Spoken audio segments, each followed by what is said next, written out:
Hey Taylor. So, your team has are among the rest of the rosters among the most players that have been converted from a two-way contract to a main contract. Just from back in 2019 with John Conchar, now into like Gigi and Vince, and now the guys between and Scotty. Just how have you seen the two-way spot evolve, and how do you see it evolving going forward? Yeah, well, first off, I think for us, it's been really beneficial. I mean, I think it goes to our front office's scouting ability. I think they've done a great job identifying guys in the draft. Obviously, more teams are using their selections to draft guys, with the intent to sign them to a two-way contract. There's a developmental pathway. I think it's been great for the league, adding the third two-way spot. Just gives you more depth, but more development opportunity to find guys that are going to impact winning, and that's what we set out to do in the first year. Finding Jitty, obviously this most recent year, with Vince 2 years ago, and then Gigi this year, and then other guys getting opportunities when a two-way spot opens up. There's a lot of scouting that goes involved, whether it's a guy that's coming out of the draft, a guy that's in the G League, maybe it's someone that's overseas, a guy that's been in the league, that's early in his career, a lot of different ways, but we actively talk about how those are prime roster, spots for us to get guys that are going to impact winning at the end of the day, and whatever role they're going to serve. And obviously we have guys stepping up, now in the starting lineup that were two-way guys, guys that have been converted or guys that are still on two ways that are making an impact for us. So saw that you changed Desmond Bain's status from, I think it was lower back soreness at first to, now he has the disc injury. Yeah. Or whatever the case. Yeah. Does that change his status in any way for the rest of the season in any particular way? Yeah, TBD. I mean, it was soreness initially because we were trying to, vet it out and figure out what was going on. I don't think it's anything overly alarming, big picture, but something that we're monitoring right now. So unsure what a timeline's going to be, but definitely going to be intentional about just making sure he's healthy.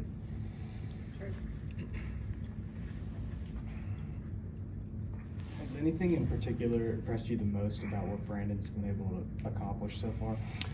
Man, I could talk at length. I was talking to someone today about it. He looks like BC, last spring when he got hurt. It's been amazing. Just even looking at all the workouts that he was doing leading up to this, the 5-on-5 sessions, playing with the same pop. I know I use the phrase all the time, getting his game legs back into him, and the sustainability. He's not playing crazy heavy minutes right now, but the way he's running the floor, the way he's moving on the offensive side, screening, rolling, sprinting up into screens. I don't think we've thrown him a lob yet. I think that takes some time to get some chemistry with his teammates.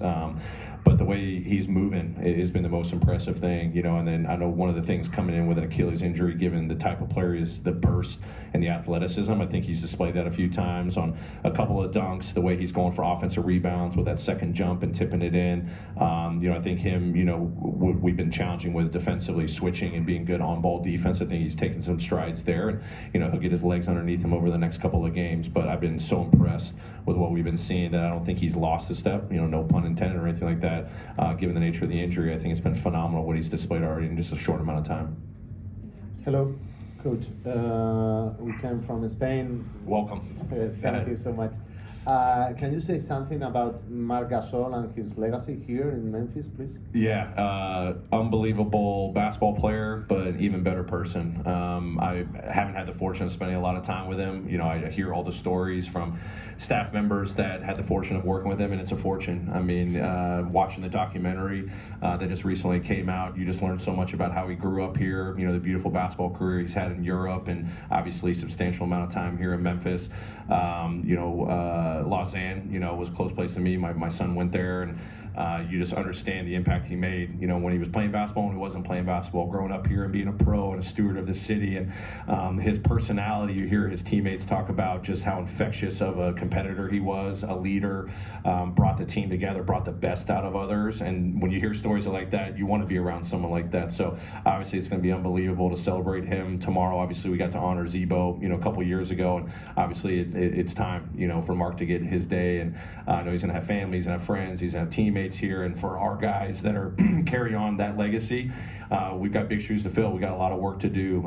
He meant so much, to the performance of the Grizzlies for so many years. But when you dive into this community and you understand how important the Grizzlies are to the city of Memphis, and how he didn't just do it as a basketball player, but a member of this community, giving back to the youth in so many different ways. He considers this a second home to him. When you hear his stories and his interviews, I know it's a close place in his heart. heart. And I know this fan base is so excited to welcome back and show one of the loved ones that's no longer here, but that will forever be here.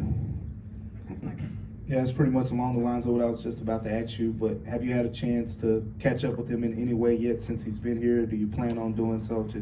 Yeah, tomorrow. I know he's been a busy man. I think y'all put him through the ringer, I heard. And I know he was so excited to connect with everyone. He's got a lot on his plate, so hopefully I have the fortune, whether it's before the game or tomorrow after his ceremony, it's his time. So I just want to be able to give him a big hug and congratulate him. I had the fortune at the start of the season to connect with him. He cares about this team so much. He was just doing a check-in, seeing how the guys were doing, and got to have a little face-to-face over Zoom, which was really cool, just hearing about his time here and how excited he is about this new generation, and swapping some stories about Memphis. But he's unbelievable. Wish I had more time with him, and I'll take whatever time I can get tomorrow with him. Coach Gigi Jackson, first career double-double in Milwaukee, and we noticed that he would warm up early and he would watch Giannis. What has impressed you most about Gigi for somebody who's only 19 years of age, what he's been able to accomplish at such a young age? Yeah, I mean, I'm glad you mentioned that, Pete. I mean, that's something that he's done on his own. Obviously, he takes our coaching to heart and tries to get better. And, rebounding was one that we were challenging him with. And for him to go out and get that double-double, with the rebounds was really impressive on both sides of the floor.